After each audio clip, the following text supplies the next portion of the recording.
not in Kansas anymore. You have my curiosity. Are you telling me you built a time machine? The Force will be with you. Assemble. Hello and welcome back to the Get Real podcast, the podcast where we get real about all your favourite pop culture films and TV shows. I'm Chris, and with me is my ex-military, mercenary, man-on-the-run co-host, Sam. Well, I mean, the only mercenary I am is a mercenary from Call of Duty, mate. That's pretty much as far as we go. Do you know what? Because we've been playing so much Call of Duty lately, every gun in this, I was like, yep, that's what that is with this attachment. Yeah. I even noticed halfway through, because he gets a different weapon, that he's got a different optic on it, and I was like, I know this.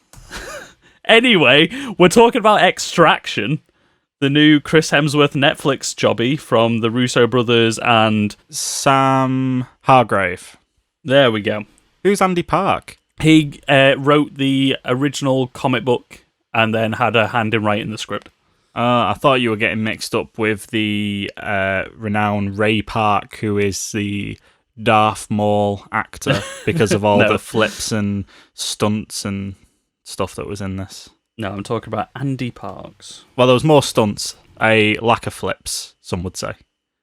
Flipping of other people flipping other people was in here. Flipping people off? Yeah, well, there was a bit of that. There was a bit of that. Yeah, we're going to talk all about Extraction. This actually had quite a lot of good reviews leading up to it, didn't it? So I'm actually quite excited. I haven't seen anything. I saw the trailer and then I watched the film today. Yeah, I'm actually quite excited to chat about this. But first, Chris, as always, how are you holding up in lockdown?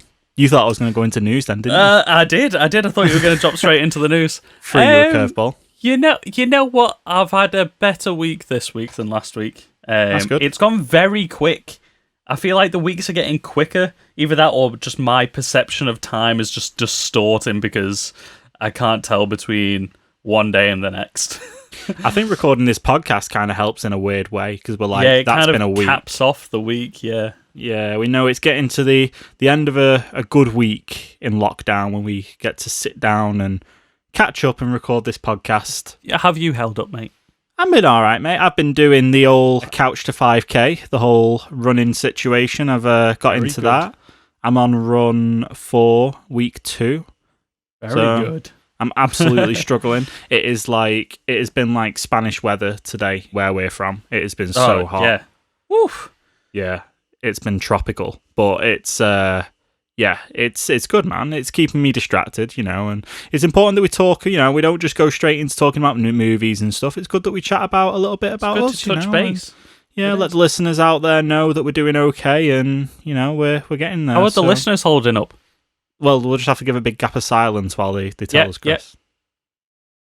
Yeah. Hey, not really. Right, let's get into news, mate. Let's get into news. Go on then, hit me with the first big news drop. You can tweet at us and let us know how you're getting on, and you can message us on Instagram and just let us know. Let us know. We care. We want to know how you're getting on. First news story. There's a lot of Star Wars news this week, mate. There's quite a bit. Excellent. Some would say an excessive amount. So the first bit that we've got is all about The Mandalorian. So the first 2 stories come from The Mandalorian. We have the Season 2 episode titles that have been revealed. So we get to have a little look in and see what the episodes are going to be based on. They are very, very conspicuous. And obviously, if you don't want to know anything about Season 2 of The Mandalorian, then just skip ahead about 5 minutes or so. And yeah, we'll make sure that you're not exposed to any kind of spoilers. Potential spoilers. We don't know what's happening. Potential spoilers. We will deep dive and go into what we think is going to happen. So yeah. Okay. Do you want me to run through these? If you have them in front of you, Chris, absolutely. I've got them in front of me. Okay. So, Mandalorian Season 2, Episode 1. Chapter 1, The Search. Followed by Chapter 2, The Confrontation. Followed by Chapter 3, The Bounty. Followed by Chapter 4, The Republic. Sam? That's followed by Chapter 5, The Loyalist. And then after that, Chapter 6, The Sorcerer. After that, Chapter 7, The Return. And Chapter 8, The Empire. What do you make of the title, Sam?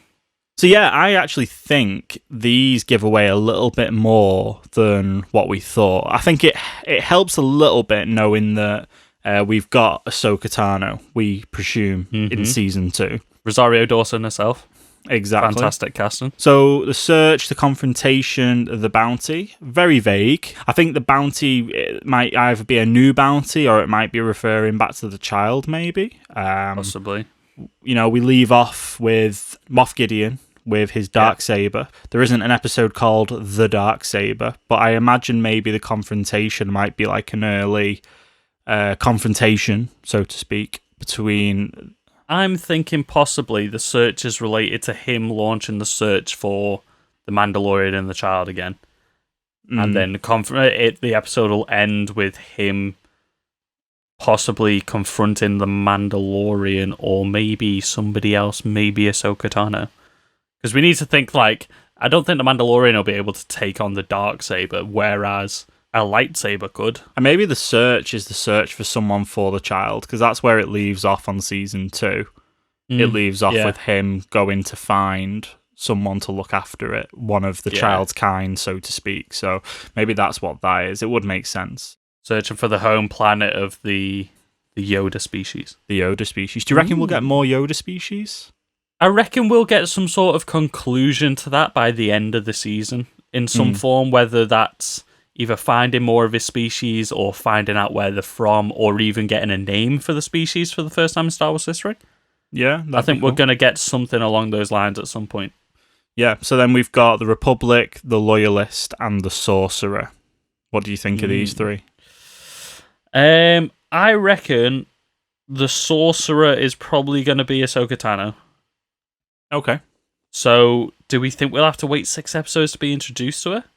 Maybe. I wouldn't be surprised. I'd imagine maybe that they'd keep the cards close to the chest with this. Because that'll be the beginning of the 3rd act, won't it, of the season? Yeah. I reckon that or the end of the 2nd. If Ahsoka was going to be such a prominent part of the series, potentially we would see her in the first, like a full reveal in the first trailer that we get. There isn't a trailer for the season 2 yet, but I reckon... It'll probably be like one of those big stingers. It's just like it flashes up, The Mandalorian season 2, and then it fades to black, and then it'll just fade in. It'll just be her like looking up into the camera, being a badass. Yeah, or maybe we just see a lightsaber ignite. That'd be pretty cool. Yeah, 2 lightsabers. Just something tasteful like that. So, and then we have the Return and the Empire. So I think the Return is probably where we might get Ahsoka Tano, and it might set up season 3 that has already been greenlit and put into post-production this week as well. Yeah.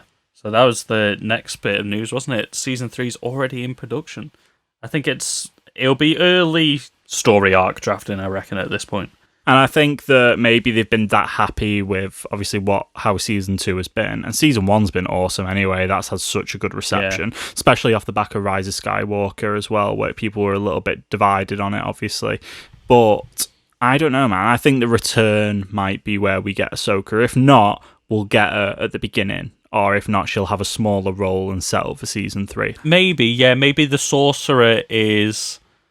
they find out about her, or they know of a Force wielder or something, and they're referring to her as the Sorcerer, maybe, and then so that's the search for the Sorcerer, and then the Return is when she comes back in episode 7, maybe. So have you seen Rebels, Chris? I've seen all but most of the final season, I think. Would you mind me covering off Rebels spoilers, or would you rather? Go ahead, okay. shoot. Okay, because I do know what happens in it. I just haven't seen it. So for listeners that haven't watched Rebels and don't want to know anything, go check out the last season and then come back. It's a great show. It's a very good show. I mean, we've got the Clone Wars right now that's on its last season. It's a perfect, if you're binging that, to go straight into Rebels, if you're that hardcore. But anyway, at the end of Rebels, I'm sure we get Ahsoka Tano. She's in her all, like, cloaked get-up. She's in, like, proper Jedi Zen get-up. But I'm sure Sabine Wren stays with her as well.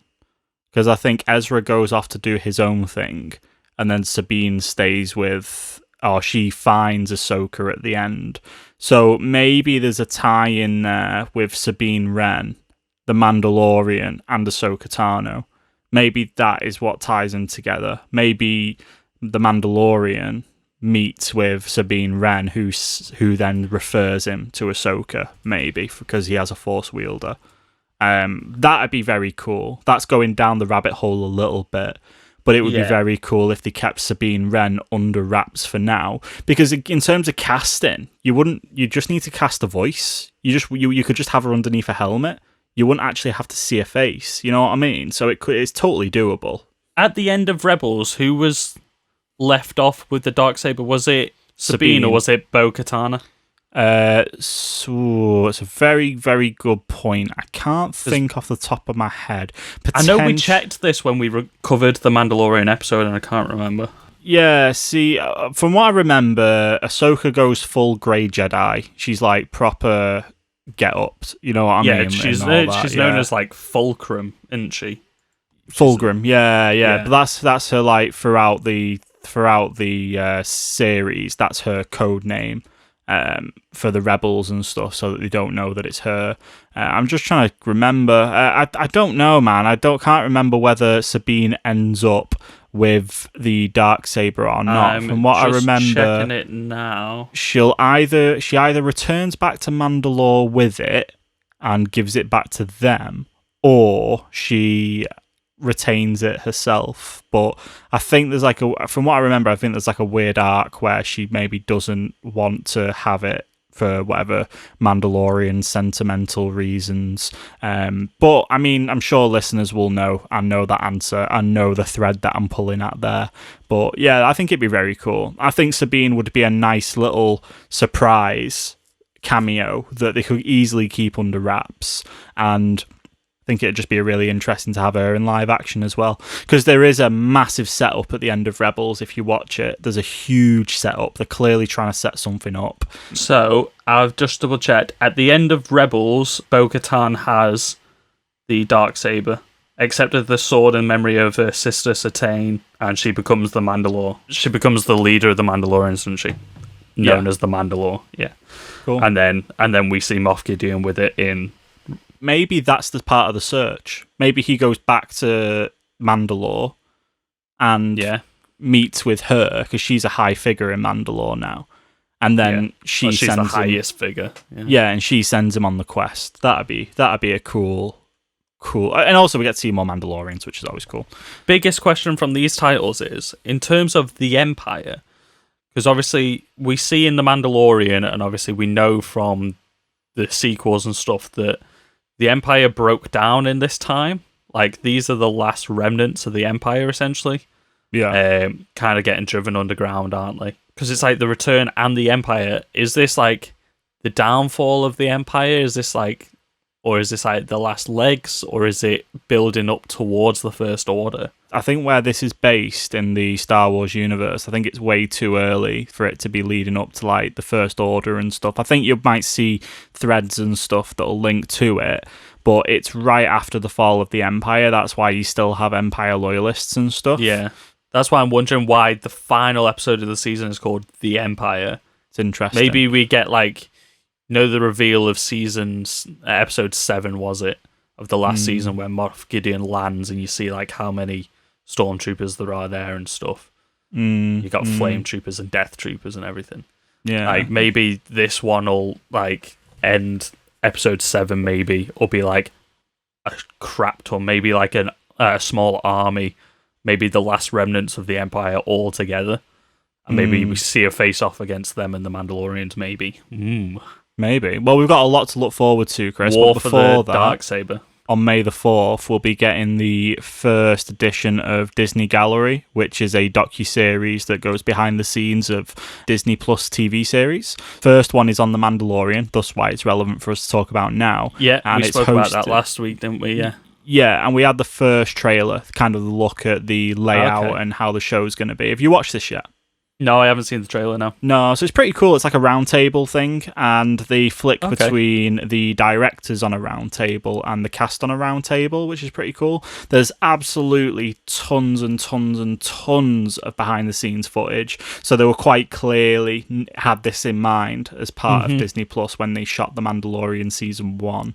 It looks amazing. It looks really cool. Obviously, everything it's not just like a behind-the-scenes that you get on a Blu-ray. It's a full production, so you get lots of looks at Baby Yoda, you get a lot of stories. It's hosted by Jon Favreau, which is very cool. And yeah, I'm actually quite excited. I think it'll be a nice little tie-in when it gets to May, waiting for season 2 in October. I think it'll be a nice little link between definitely. the two. It'll be a season long, as far as I'm aware. There'll be multiple episodes of this. It won't just be a one-off. And it's going to stream every Friday on Disney+. Very cool. That gives us something new to watch then, doesn't it? Very cool. Yeah, so I am head excited over. about that. The behind the scenes of the Star Wars films are always great.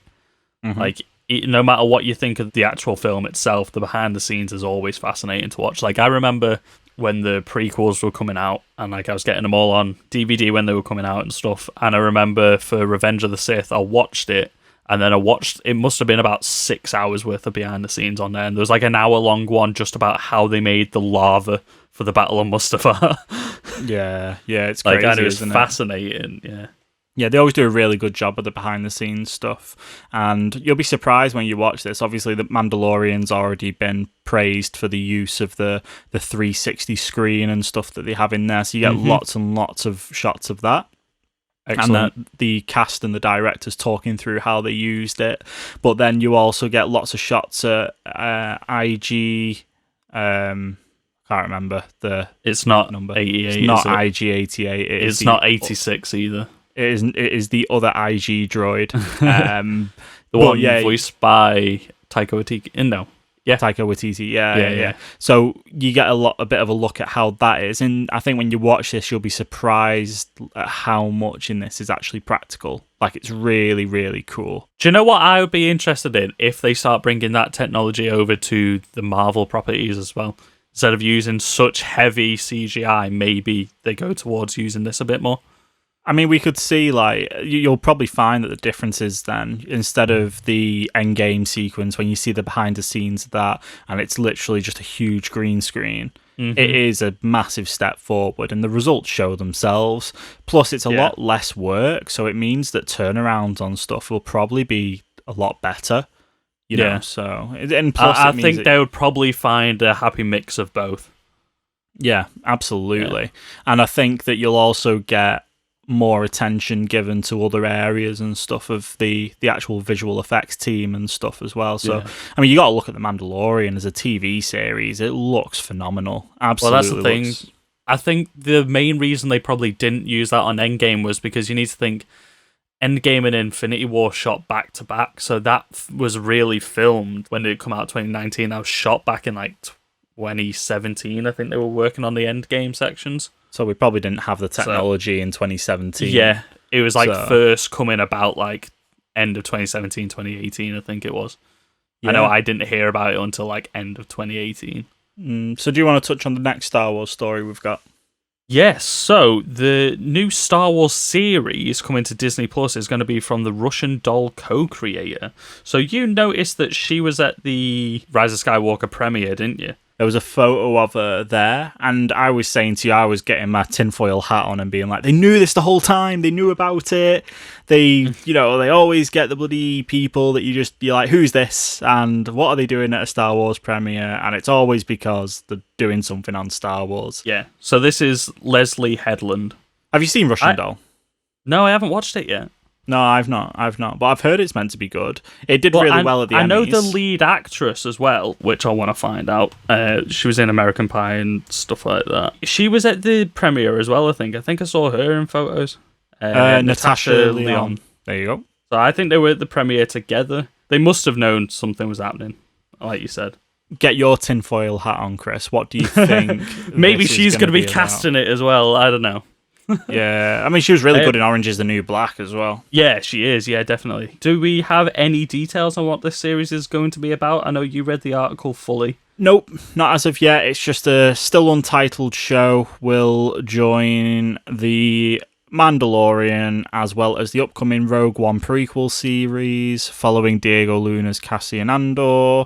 At some point, we'll also get Ewan McGregor as Obi-Wan, but the status of that bad boy is a bit up in the air right now. Yeah, that's delayed indefinitely, isn't it? Yeah, so she also directed a few episodes, so we'll probably find her taking on a similar role that Jon Favreau did, where she was like producing, creating, and then directing as well.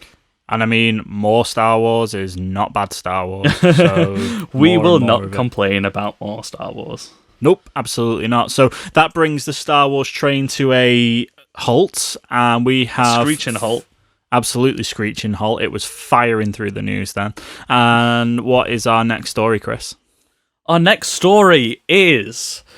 we have an announcement of the Venom 2 title. Venom 2 is going to be called Venom, Let There Be Carnage. Thoughts? It's a very wordy. I'm not a big fan of it. I'm not a fan of wordy titles anyway. I didn't like The Rise of Skywalker.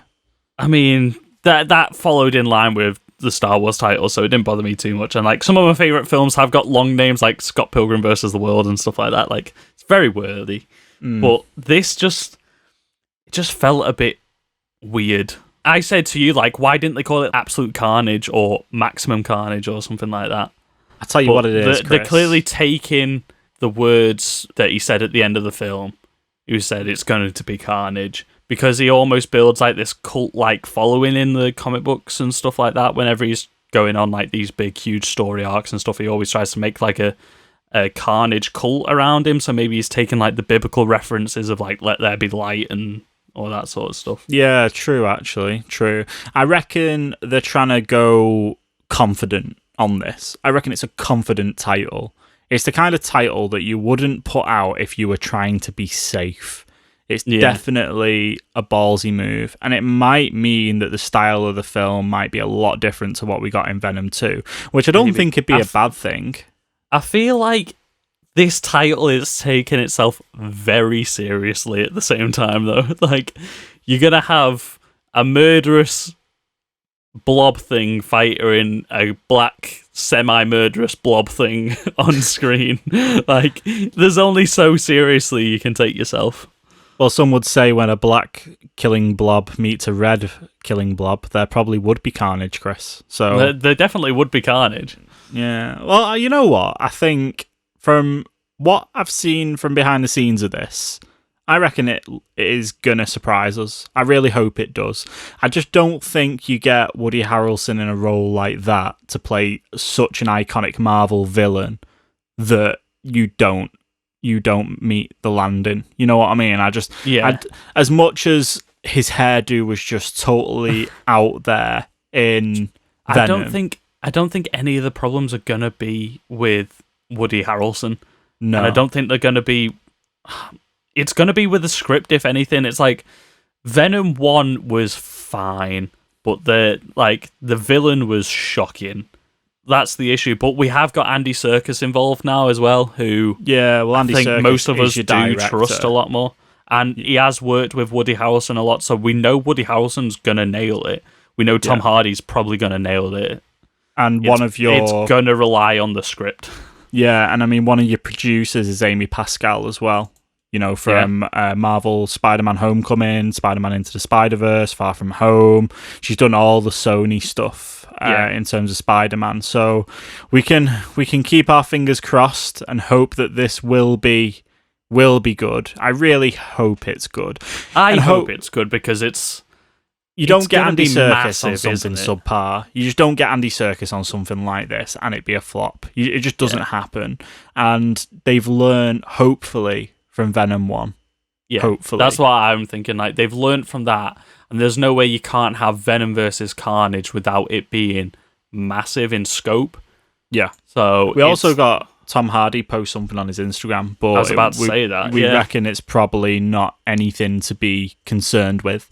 But he did post a little photo of him as Venom eating Spider-Man and his legs sticking out, but swiftly deleted it. Yeah, so people were going up in arms because there's apparently been more references to Spider-Man appearing in Venom 2 or the connection down the line of there being some sort of crossover film or something. They've been circulating, like, they've got pushed a lot more in the last couple of weeks, and then Tom Hardy posted this photo, which I will say, it was a shocking Photoshop. Like if you've ever seen Tom Hardy's Instagram, it's him, like, posing at gyms with fans, and then like weird Venom photoshops. This isn't the first time that we slammed Tom Hardy's Instagram.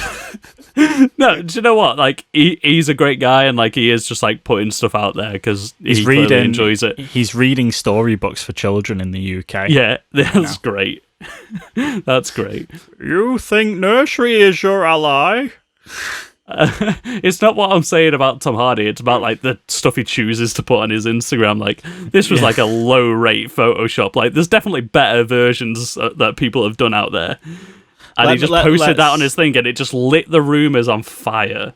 Because he's deleted it, it's gone like even more viral. Like I don't think it was anything. I think it was just him posting something that a fan had tagged him in or something. Okay, Chris, but pick that tinfoil hat up off the floor and get it on your head, and let's have a quick. All right, wait. Yep. All right. Right. It's okay, you're good. Perfect. I love how quickly you found that tinfoil hat. The aliens ain't getting none of my brainwaves. So basically, I think Tom Hardy knows something that we don't know, and potentially not only because he lit the rumors on fire, he got told to take it down, I believe, for a reason.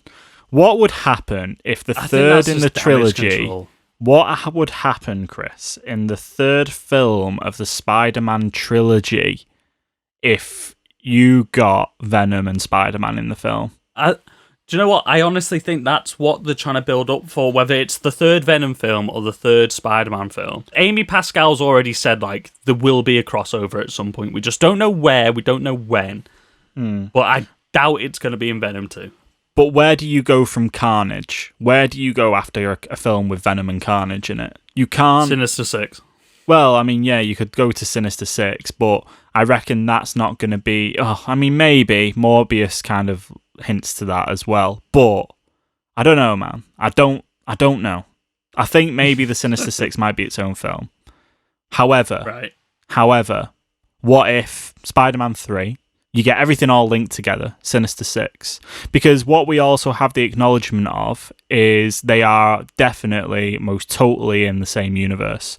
Because we got the Vulture in Morbius. So that would mean that the standalone villain Sony films, i.e. Venom, Morbius, etc., do link into the Spider-Man universe because of Vulture.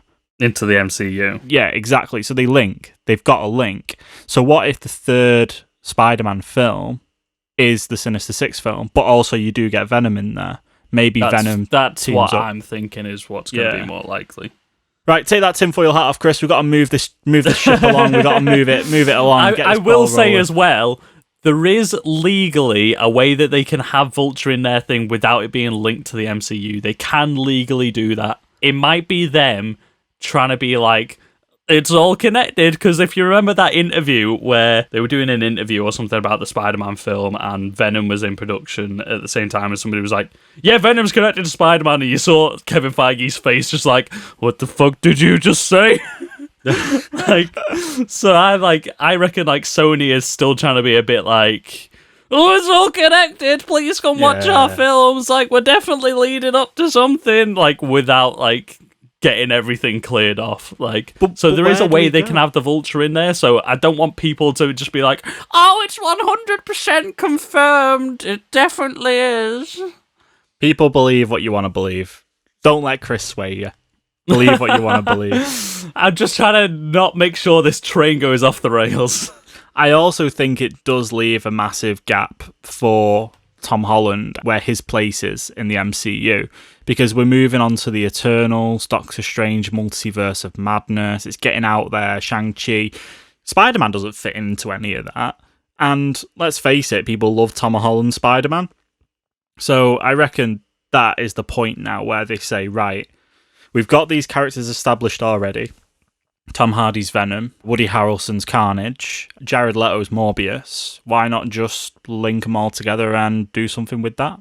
Yeah. I think they'll struggle to fit Spider-Man into the new Marvel stuff, personally. To be honest, I think the Marvel stuff, we can talk about this on a Marvel episode, I think it's going to go in sort of two little directions at the moment. I think they're going to go full cosmic on one side and then have more ground level. I think they're leading up to a Young Avengers, which, with the age that this Spider-Man is, I think he's going to be part of it. I think that's what they're going to try and do. Yeah, true. We can talk about that some other time, because that's something I want to talk a lot about, is where they're going with the Marvel franchise. Love a good Marvel film, don't we? I distinctly love the Young Avengers. Yeah, so firing off these last little bits of news. Will Ferrell, Paul Rudd to star in Apple's dark comedy series The Shrink Next Door. I put this on here because Paul Rudd is awesome, and he's also Ant-Man, so why not keep it And relevant? so is Will Ferrell. Yep. Will Ferrell's great as well. So It's what's very this cool. about? I have no idea. I've kind of put this in there to talk a little bit about Paul Rudd's. Is it Living with Myself? Yeah. That's very good. So I'm quite excited for that. I think that's going to be wicked. And then our last story, in terms of news, is Chris Hemsworth praises the Thor Love and Thunder script. He, quote unquote, said, "It's going to be pretty insane. It's going to be one of the best scripts I've read in years. It's tighter, it is most extreme, and at its best. If the version that I read is the one we get running with, it's going to be pretty insane." I think Taika at his most extreme was probably when he was dressed up as Hitler. But, you know. So what are you saying? A Hitler cameo in Thor Love and Thunder? Yeah, Jojo Rabbit, Thor 4 crossover. Let's do it. There we go. Yeah, it makes me really excited. I think there's going to be really I think high the only anticipation news for that this. we're getting about Thor 4 so far is it's insane. Yeah, which I is think all I need. It's all I think need. after Ragnarok, if it wasn't insane, people would be disappointed. Like, if it was more down to earth, like Thor 1 and 2, after Ragnarok, people would be like, oh, what the fuck? Yeah, true. So I think the only way they could go was more insane. I want to see, at some point, Thor and Jane Foster Thor fighting at one point. Thor versus Thor. This is the closest we're going to get to a multiverse fight. This is the closest we're ever going to get to like a Secret Wars, Battle Planet, fucking anything that we're going to get in the MCU for a long time. So I just want to see two versions of the same character fighting. Then again, we had Black Panther, we had Iron Man, we had Winter Soldier. Never mind, we've had that. Scrap it, get rid of it, chuck it out the window. Give me Beta Ray Bill. Why not? Get Just for the a three little of them bit. fighting. Yes, all the Thors. Yes. Frog. Get Throg in there. Yeah, Throg. Well, we've already had a reference to Throg, so Yeah. So in Anyway. Ragnarok. So Yep. Yeah, exactly. So we'll move swiftly on, but just before we talk about Extraction, we actually went and watched another film today, didn't we, Chris? Yes.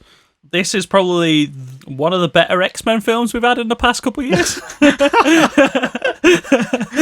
I mean, that's pushing it. We're talking about Code 8. Like, Yeah. definitely not a mutant X-Men film, but it pretty much should have been. It's trying there. It's trying, isn't it?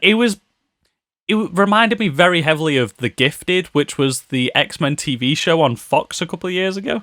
Yeah, for sure. And I think we could probably get away with this, like, just kind of brushing over it and not spoiling it, to be fair. We could probably get away with not spoiling it by just giving our opinion on the ending.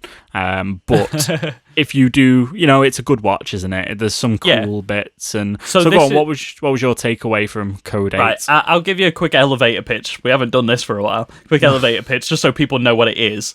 It's basically, there's people born with superpowers, but they're sort of chastised and segregated inside of society. It stars Robbie and Stephen Amell from...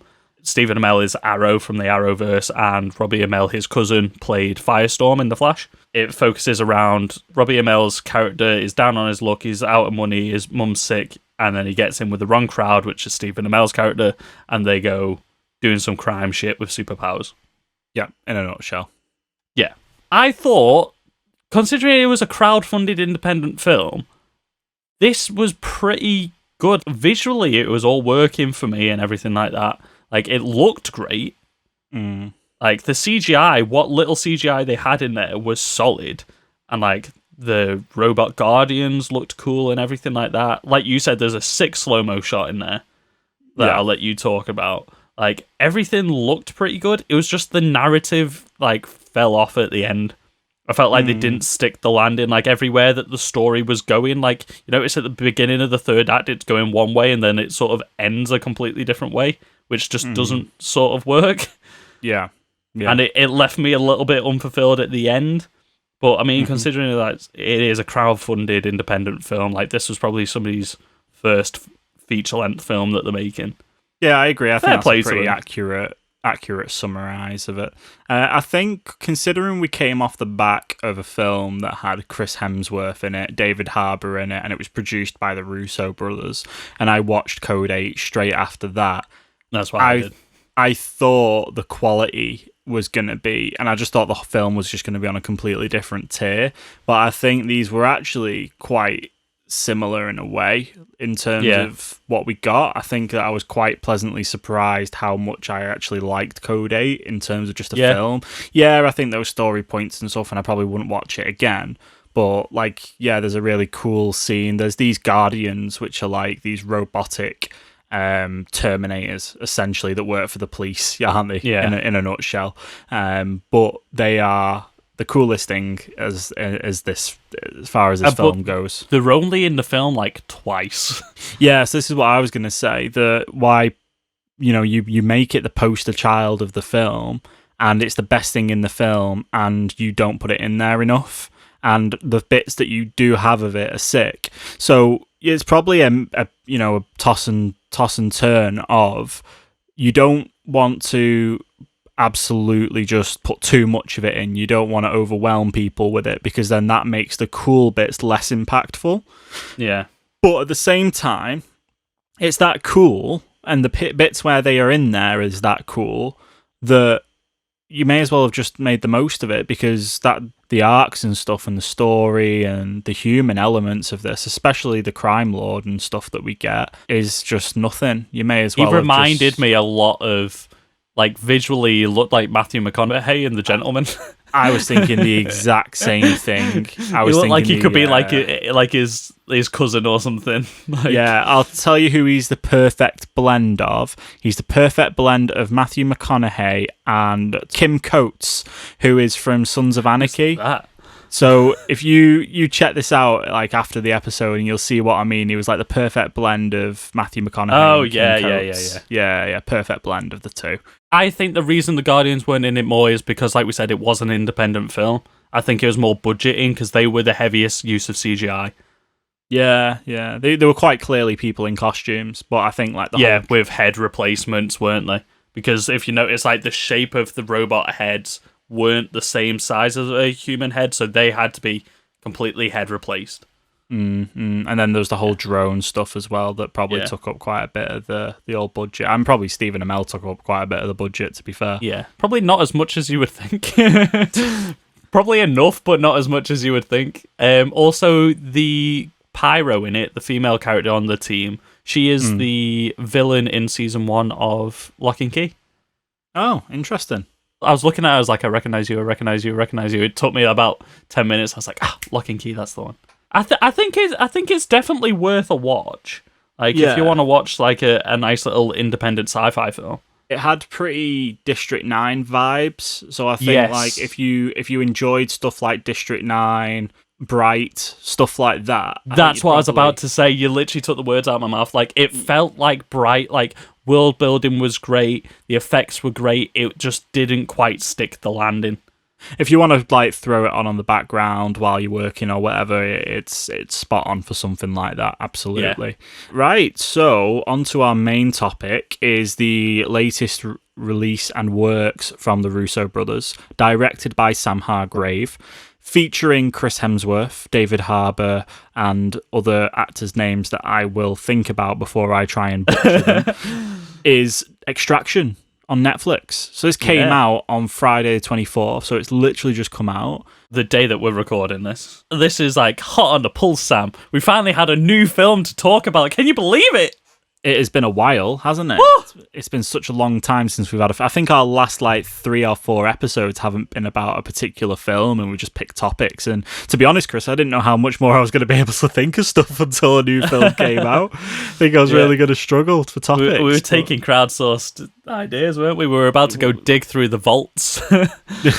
Yeah. Like, well, what film do we like? Okay, let's talk about that. Okay. Yeah. So, what is Extraction? Extraction, taken from the wiki, is a black market mercenary who has nothing to lose, is hired to rescue the kidnapped son of an imprisoned international crime lord. But in the murky underworld of weapons dealers and drug traffickers, an already deadly mission approaches the impossible. Elevator pitch. Pitch, taken from the wiki. Thank you very much. This is his first time directing, isn't it? Yeah, so Sam Hargrave this is his directorial debut. He is known for all of his stunt coordinator work across pretty much every Marvel film that you can think of from the MCU. Yeah. Most recently, Avengers Endgame, to be fair. He's done all that kind of business. So you can expect the action in this is going to be top notch, and it absolutely is. It is pretty much action throughout, isn't it?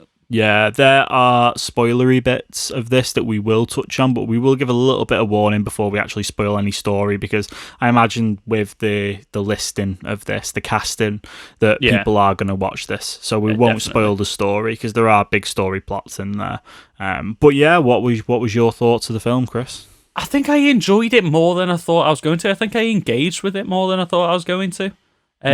I was looking forward to see Chris Hemsworth in something like this, because before this I hadn't seen 12 Strong, but I went back and watched that as well. I think this is one of Chris Hemsworth's better performances from what little I've seen him in other than Marvel films. I think it was one of his better performances. It was very stunt heavy, and I thought the stunt work landed near enough all the time. The only times that I didn't like what I saw on screen was the twice that we had CGI on screen. Yeah, I agree. I thought that was a little bit shaky. Yeah, I was surprised by how much I engaged with it, and it follows the Russo brothers thing about a lot of father-son relationships or father and children relationships. That's what the entire theme of this film was. You saw it multiple different times. I'm trying not to say too much without spoiling stuff, but I did enjoy it. I enjoyed it more than I thought I was going to. It wasn't fantastic. It wasn't the best film, but for a solid 2 hours of action and shooting, it's better than the next 5 Bruce Willis films that are going to come out where he's an old man trying to get revenge. I think the strength of this film was I feel like they let Chris Hemsworth play himself more in the role. You know what I mean? It was almost like little bits of what you'd see in the Thor films and stuff where he's not being, the chosen son of Odin or whatever. He's being more loose, and the fact that you let him have his Australian accent, the first. Well, that's what I was about to say. I think this is the first time I've ever heard him use his accent in a film. It's so much better when you compare this to 12 Strong in terms of Chris Hemsworth's performance. It's miles better. His accent in 12 Strong is as ropey as it gets. To be fair, yeah. Do you know what his performance in 12 Strong is good? I think his performance in 12 Strong might be slightly better. I'm going to touch on something in a bit, so it's very interesting that you've said that. In Extraction, he's just kind of playing the typical mercenary, don't say many words, don't show any emotion until it gets to that big emotional scene, and then we'll show some emotion type thing. It felt very paint by numbers, whereas 12 Strong, I felt like he acted a bit more. But yeah, his accent was not great in that. No, and the thing was, I think Australians do struggle with American accents, except for Margot Robbie. She can nail it. 12 Strong is also a true story, so he's probably quite limited in how much he can kind of flex the role, where with this, it's him. I think that this film, I don't think will surprise you in terms of the story arc. I think that is very much what you'd expect from this kind of a film. You see moments before they happen, and you'll notice that when you watch this, particularly towards the end. But I think the things that do surprise you is the action scenes. I think the action scenes that we get in terms of what actually happens within them, in terms of the brutality of them, and just how they're shot, and you can tell we're talking A-list stunt coordination on here, and just it's very brutal, very much John Wick, like you've said. The way most people went into John Wick 1 is how people should really go into this. You're just expecting to see good fight choreography and good action on screen. I don't think anybody went to John Wick 1 for the story until we found out that it was a really great film, and then we got 2 amazing sequels afterwards with good story in. John Wick 2 and 3, I think, maximize the balance between story and action, whereas this just sort of was this is the action. There was even some of the same moves that you see John Wick do a lot. It's okay, we're in close quarters, pistol combat, lift the arm up, shoot him in the gut type thing. Like there was a lot of the exact same moves, but the way it was even shot like John Wick, like tight camera angles, pushing out to long shots to see a bit of hand-to-hand combat, and then push back in for the tight angles to show that this is Chris Hemsworth doing a lot of his own gunplay type thing. And a lot of the action scenes, especially in the first half, were all done in as like one takes. Yeah, there was a massive scene in this, which was like a car chase that goes into like a room by room scene with military, and it was all just one smooth take. And when I watched this twice actually, when you watch it and you see the camera go in and out of the car, so I think this will be one of those things that will go like completely viral when it comes out from behind the scenes and stuff, and you see like how this was shot. There's no way that you do this kind of one shot. Either A, you do not film the behind the scenes or something like that if it's done in camera. Yeah. And, you know, if it is CGI, then it looks awesome anyway. Yeah. I think there was slight bits of CGI, like you said, when it passes through like the back window and stuff like that. Obviously it gets smashed out so that it appears like it's the camera going through the thing, but like you can tell there's like hidden cuts in there covered over with CGI. Yeah. So there's no way that you could get a thing inside the car with the roof and stuff without replacing the roof and everything. Yeah, so interestingly enough, you had both Sam Hargrave and his brother in this as well, who did stunt stuff for Logan and Atomic Blonde. There's quite a lot of pictures of Sam Hargrave at John Wick premieres, so I don't know whether he did a little bit of stuff with that. I can't see it on IMDb. He might have even been cast in it, maybe doing some of the stunt performances for other characters. But yeah, no, I think it's a brilliant film. I think the shots and stuff, there's a lot of cool kills in this, isn't there? There's a table to the head that kills someone and snaps his neck back. That's near the beginning of that, isn't it? Like, yeah. There's then a rake to the head. Yeah.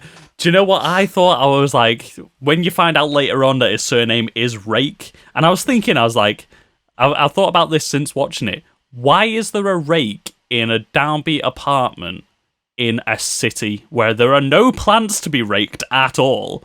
Why is there a rake there? Somebody was just like, oh, this will be a cool kill, won't it? Let's put that in. Yeah, maybe it was a torture weapon or something. I don't know. But I also thought, because you find out his surname is Rake as well, I was like, maybe they were trying to do something deep and meaningful. But I don't think it was. I think maybe that was done purely for the trailer. Have you seen the trailer for Extraction? Yeah. They touch right on that. They put those two scenes where you find out his last name and you see the Rake scene. They are side by side in the trailer. Well, there you go. So it's so on the nose. So yeah, it's definitely on purpose. I think the coolest kill in this is at the beginning of like the final act, isn't it? And like Chris Hemsworth characters, Tyler Rake is in a building by himself trying to escape. There's like a load of guys that he's fighting, and he pins one up against like boxes or crates or something like that. He's fighting another one, and he swings one of them round by his shoulders. So he just takes his leg and snaps another guy's fucking head with his legs while he's flipping him around. It's just so brutal, and it happens so quick that you sort of left go, wait, did he just what? That was the bit that I rewound. Like, he spins this guy around in the air, like snapping some guy's neck with his body. Yeah, like my reaction was like I went like leant back in my chair and went whoa. And I had to, I literally, I was gonna write in the notes. I was like, how many like oof moments did you have? Because like me and Sam have this thing when we're watching a film together, and like something like that happens, we're both like, oh. And I was like, I know Sam for a fact. Or you would be like, oh, what? Yeah, Sam did go oof when some of these kills happen, especially with like some of the military assault rifle kills. Just brutal, really cool, really cool stuff. Did you notice what weapon he was using in this, Sam? Well, Chris, we've played enough Call of Duty. I believe he was using a M13 with a monolithic suppressor with a holographic sight. It was actually an M4A1, I believe. Oh, well, close enough. M4A1, yeah, he was using an integral sight. suppressor, wasn't he? Yeah. We've been playing All that. so much Call of Duty during lockdown. Tactical stock to increase that movement speed and ADS. That's it. It's literally That's what it Chris was. Hemsworth is going to be in season 4 of Call of Duty. That's what's Oh, how cool would that be as a skin? I mean, Alex kind of looks a bit like him, but not quite close enough. Yeah. Give us Chris Hemsworth. Yeah. Yeah, get on. And you to can get Chris Infinity Hemsworth War to do all the promotional stuff for it as well. Do it, season 4. Let's go. Yeah, absolutely. You could get a John Wick / Chris Hemsworth mashup for season 4. They may as well. We had John Wick in Fortnite, so I don't think they're going to do it in this. But do you know what would be cool? If you do get Chris Hemsworth in it, then like one of his character skins can be him in 12 Strong, and the other one can be him dressed as fucking Thor. Imagine playing Warzone dressed as Thor. Yeah. Look, we'll save our Call of Duty chat for another time. This is a film. That's podcast, a different Chris. podcast. Yeah. That's a different podcast. Yeah, is there anything else that you want to touch on in terms of Extraction before we talk a little bit about how the story wraps up and our thoughts on that? Yeah. I felt very heavy Terminator and Terminator 2 vibes in this as well.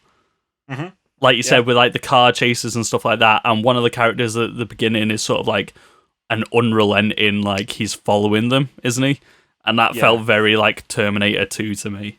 Yeah, definitely. I really liked that whole little plot. I think that was probably a stronger plot point than what the rest of the film was, if I'm being honest. I think that should have been it. But we'll touch on that anyway. Yeah, we'll touch on that. I'll tell you my thoughts about that in a bit. Yeah, also, don't watch this film if you don't like children coming to harm, because there is too much of that in this film. Yeah, Like, I mean, woof. not like visually, like you don't. I mean, you see it, but you don't see it. But Yeah. it definitely implies that it happened. I mean, Chris Hemsworth punches some kids, doesn't he? That happens. Yeah, but those kids that had it coming to them. They gave consent to Sam Hargrave for it to happen. Yeah. That's not confirmed.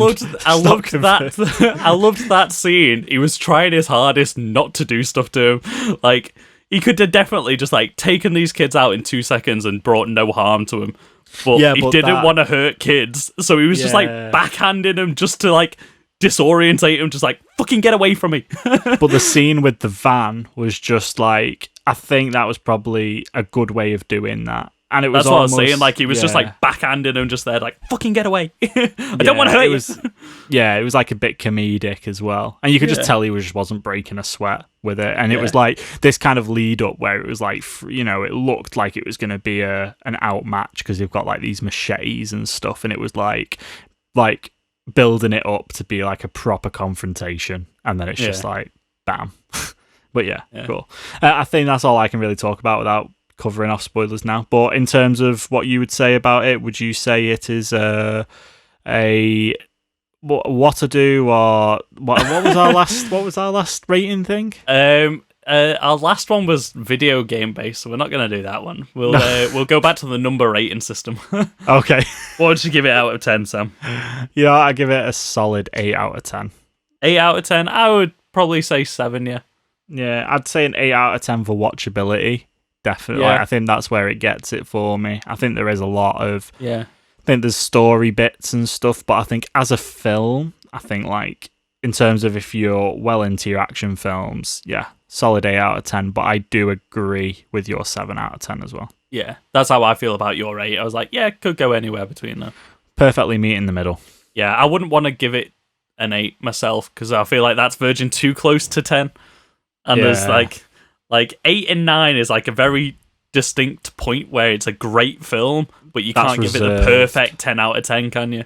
Yeah, 8s, 9s, and 10s out of 10s are reserved for good Star Wars and Marvel stuff. Or and potentially DC stuff, depending on what we're going to get from future So yeah, DC I would films. say 7. Yeah, cool. So what's your going into spoilers in terms of the actual story points of this film? What was your opportunities with this?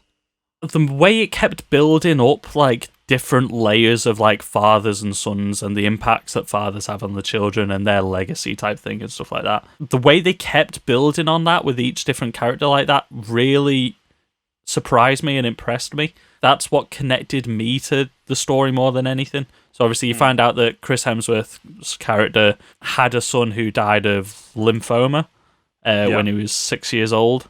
That was tragic. Like, yeah, that got hit me emotionally because I kind of like how they reacted to that. Like, it wasn't just like he was there for it, it happened, and now like he's a mercenary because he couldn't save his own son, so now he'll save other people's. I was like, that's kind of what they did, but with the fact that he wasn't there for it, and you think, oh no, it happened when he wasn't there, and then you find out that he volunteered to go on a third tour of Afghanistan. Mm-hmm. That sort of hit me a bit more. Like you said, he's not brave. You know what I mean? Each of these plots did sort something for me. Like, we've got essentially the bodyguard of the kid, essentially, isn't it? Who's sent to get Chris Hemsworth to save the kid and then kill him so he doesn't have to pay him. When you find out about his family and stuff as well, and then because you really start to dislike him, and then you see that he knows he's probably not going to come back alive from this, and he has the conversation with his young son on the phone and stuff. What did you think of David Harbour's character?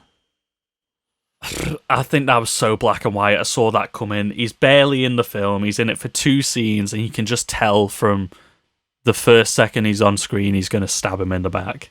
Yeah, he has that whole unstable vibe to him, doesn't it? It was too cut and dry, that, for me. Like, I could have done without David Harbour in this. Yeah. Like, I could have done without his character. Like, he was good in the role with what he was in it for, but it was so unnecessary, and it was so paint by numbers. And then what did you think of the other mercenary, the guy who was sent by the kid's dad to bring him back? That's the one that I was talking about, the one that you find out has got his own kid and stuff. I surprisingly started to enjoy that storyline. Like I said, like, I thought I was just going to dislike him, and like, it was cool when he was like the unrelenting T2 scenes where like he was just like chasing him. You get, like we said, that awesome one-shot action scene which starts in a car chase, and it goes to a building skirmish, doesn't it? And then they roll out of the building, like they actually both fall out of the building, and then it's a combat on the street, which is then followed up in the same one shot with 2 out of nowhere shit your pants car crashes. yeah, exactly. Like, these vehicles make no sound until they're already hitting somebody. And also, people can survive being hit by a truck. Yeah, hit by a truck into another truck.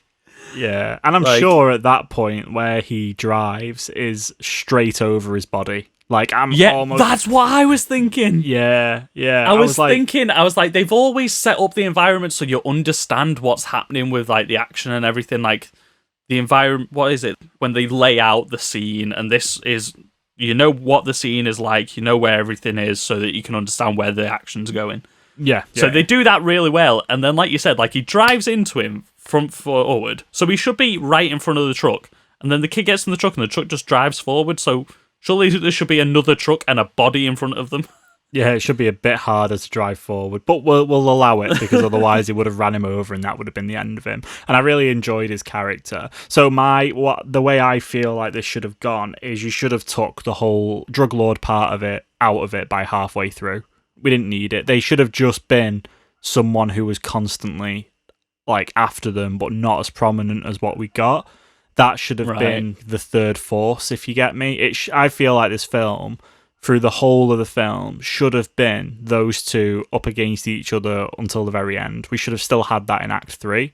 And then by the time it comes to the end of Act 3, you have that moment that they realise that this is going to be the best thing for the kid and stuff, and maybe then they turn against it, you know, and I don't know, I just feel like that happened too soon, because the best parts of this film for me were the bits where they were going head to head, because it was like the unstoppable force meets the immovable object kind of thing. Yeah. And having all those military and those people in the middle of it is awesome. And I think at the end where Chris Hemsworth gets hit, you know, shot by that kid who was just out for revenge the whole time.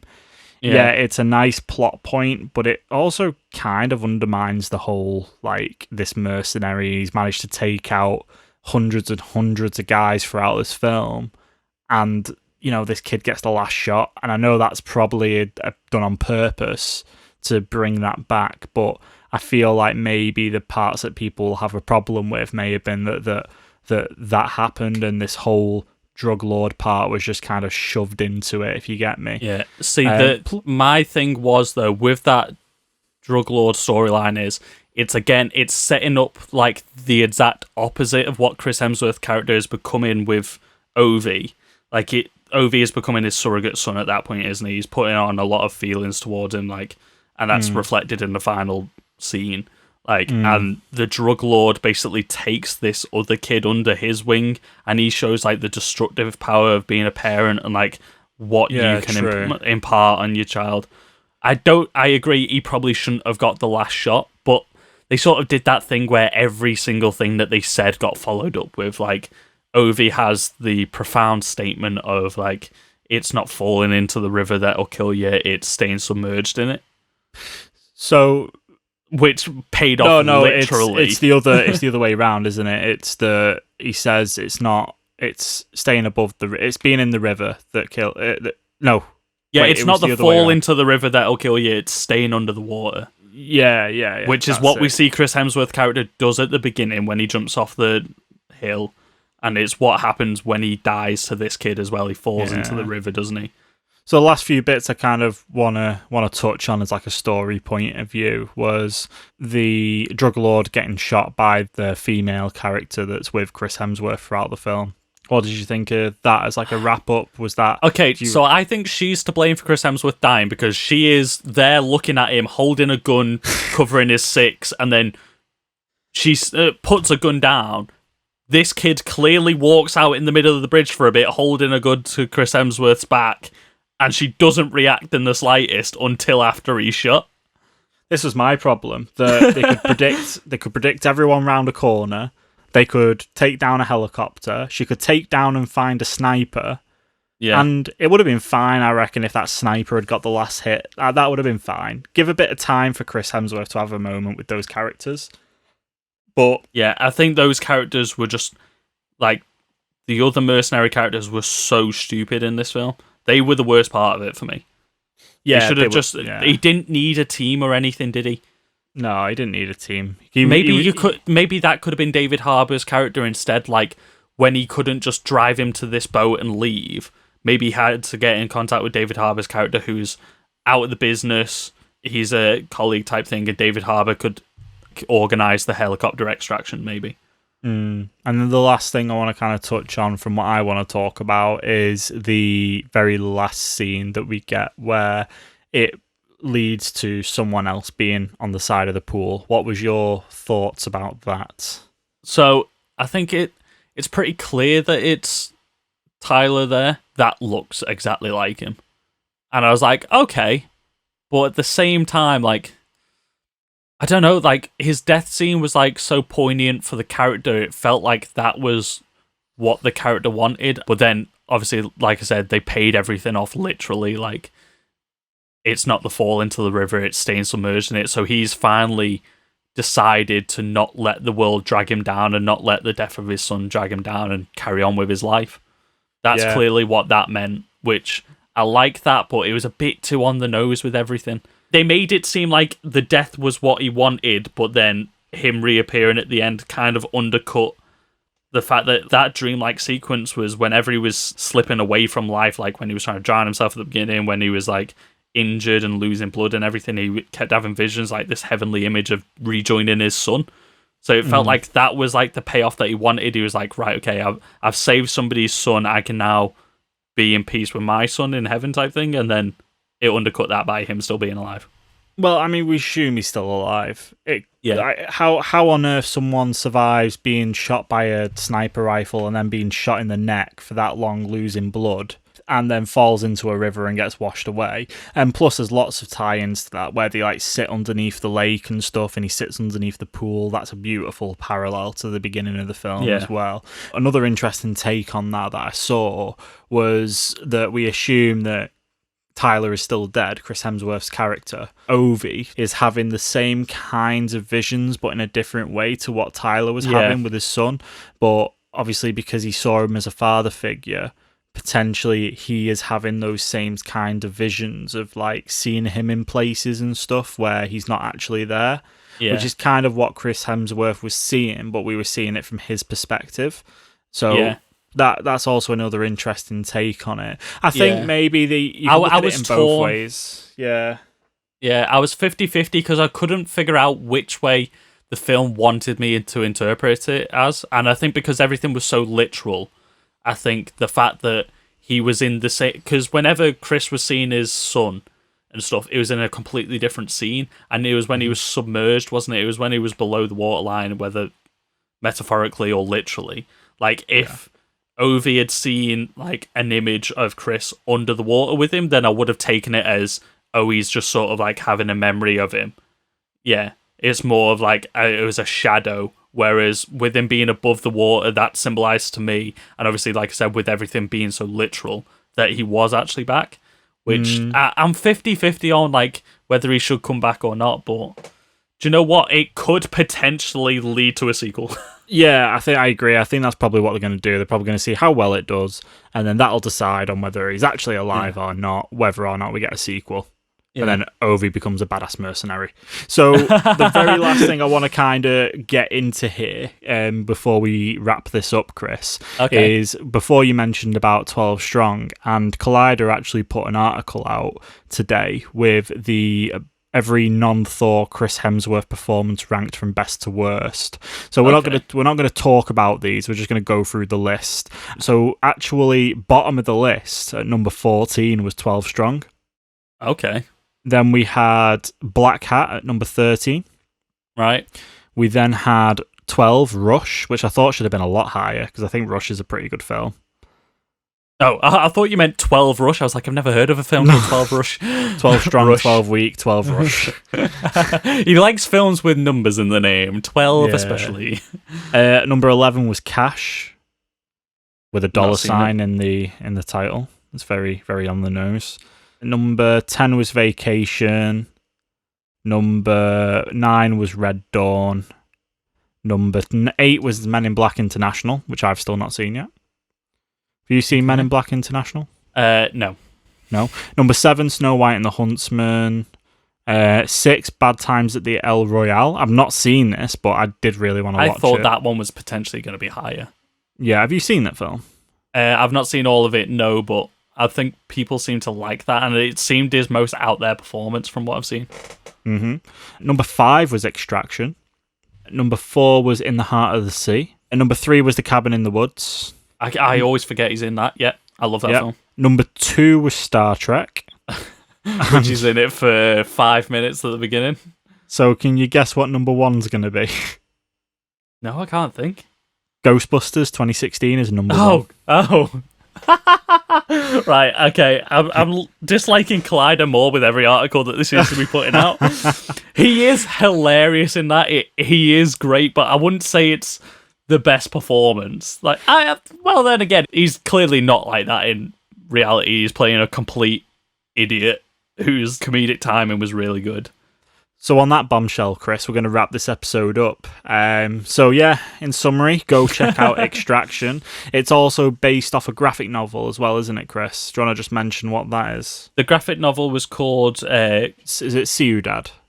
Ciudad, maybe. Basically, it follows the same story that the film did, only he's rescuing a drug lord's daughter, and it takes place in India again, so it is probably Ciudad. It is a real city. But that was written by Andy Parks, with the story outline being written by Andy Parks and Joe and Anthony Russo, so they actually had a hand in the comic book as well, which is, I think, why Joe Russo wrote the film, because he already knew the story well enough and why they were producers on it. So be sure to go check that out. And where can people find us, Chris?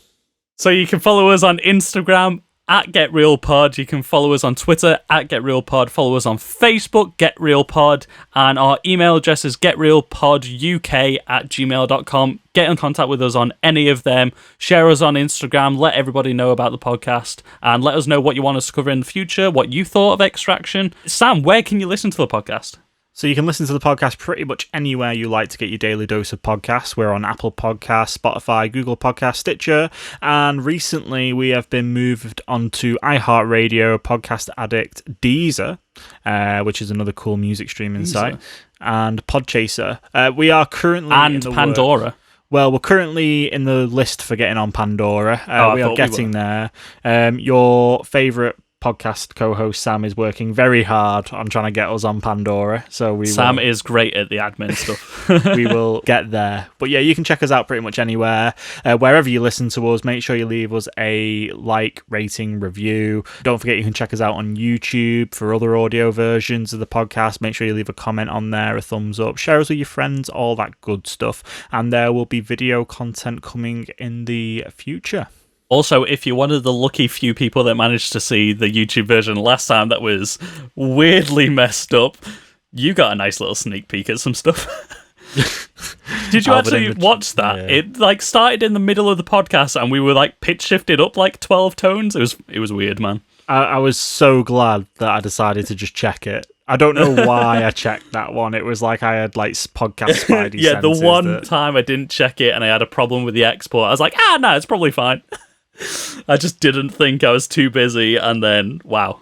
So, whoever watched that, they got a treat.